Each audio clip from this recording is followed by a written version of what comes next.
고용시장을 갖다가 유연하라. 유연하게 쉽게 자르고 쉽게 할 수 있게 해라. 그때 이제 상당히 이제 노동 그 운동도 상당히 격했을 때고요. 어쨌건 그러면서 이 비정규직이 많이 늘어나게 되고 청년들은 아까 말씀드렸죠. 당연히 누가 비정규직 하고 싶어서 하는 사람 아무도 없어요. 정규직을 이게 못 돼서 비정규직이 된 거지. 그러니까 이제 스펙을 쌓고 갈 자리는 적고 부모가 그걸 어떻게 봅니까? 또 엄청난 살인적인 교육비를 대고 그러니까 애를 갈수록 애 키우기 힘드니까 애를 안 낳게 되고 이게 지금 악순환이 되고 있고 그러면서 얘기하는 게 정규직 비정규직 신문제를 타파해야 된다. 그러면서 연봉 체계를 갖다가 이제 바꿔야 된다 얘기를 하는 거죠. 한국은 연공급 이게 연공급이 이제 호봉이라고 보시면 될 거예요. 호봉의 기울기가 너무 가파르다. 그러니까 처음에는 조그맣게 시작을 했다가 또 연차가 쌓여갈수록 돈을 더 많이 준다 그 얘기잖아요. 그러면서 우리가 지금 갈수록 고령화되고 있잖아요. 이제 저출산 고령화 시대잖아요. 고령화 될수록 이제 인건비 부담이 기업이 더 커지게 되고 정년 연장 얘기도 나오니까 당연히 매경은 이제 철저하게 이제 기업 친화적인 신문이니까요. 기업 인건비 부담을 줄이기 위해서 저는 이런 얘기를 했다고 봅니다. 그래서 호봉제 기울기를 낮춰야 된다. 그리고 궁극적인 대안은 직무급제다.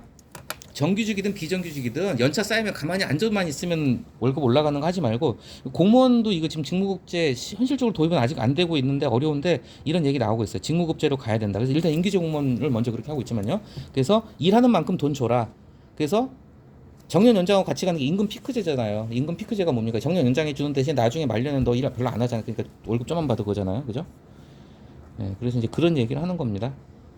어제도 그제도 봤지만 우리가 맨 마지막 문장에 나오죠. 한국은행은 좋은 일자리를 얻기 위한 경쟁 압력이 저출산의 핵심 원인이다. 그래서 저출산이라는 걸 갖다가 여러 가지 측면에서 바라볼 수 있지만 저출산의 원인으로 이제 어떤 이 노동시장의 문제, 정규직 비정규직 문제, 스펙 쌓기 그리고 어떤 급여 체계 문제, 연공제를 폐지하고 직무급제로 가야 된다. 그렇게 아주 막 잘 쓰거나 매끄럽거나 완벽하게 설득력이 있는 글은 아니지만은 저는 좀 이걸 고른 이유가 저출생이라는 문제를 우리가 여러 각도로 봐야 되는데 그 원인이나 해결책을 바라봄에 있어서 이렇게 볼 수도 있겠구나 이런 부분도 한 가지 원인일 수 있겠다는 생각이 들어가지고 한번 골라봤습니다. 한 가지만 더 할게요. 마지막 문장에 노동시장을 개혁해 신문제를 깨는 게 최고의 저출산 대책이다. 결국은 노동시장 개혁이고 이제 기업 친화적인 신문답게 이 노동시장 개혁이라는 게 뭐냐면은 결국은 이제 기업 입장에서는 철밥통을 싫어하는 거예요. 기업 입장에서 언제든지 쉽게 자를 수 있기를 바랍니다. 기업 입장에서 당연히 기업 입장에서는 그러죠. 그러니까 기업 입장에서는 공장이 잘 굴러갈 때는 여러 명 고용해가지고 공장 막 굴리다가 비수기 때는 인건비가 나가잖아요. 물건은 안 팔리는데 인건비는 계속 나가고 그러니까 좀 더 해고를 쉽게 하고 싶어 하는 게 바로 이 노동시장 개혁 문제고 이게 이제 어떤 기업의 입장인 거죠. 신문제를 깨는 게 앞에 나온 것 같아가지고 제가 해놨어요. 이게 보면은 요 그러니까 요 앞에 달라 보면 타파라고 나오죠. 깨는 거 타파하는 거 동음이어니까 제가 한번 얘기해봤어요. 신문제를 깨는 게 그러니까 우리말로 하면 깨다 한자말로 하면 타파하다 그런 거겠죠. 여기까지 하겠습니다.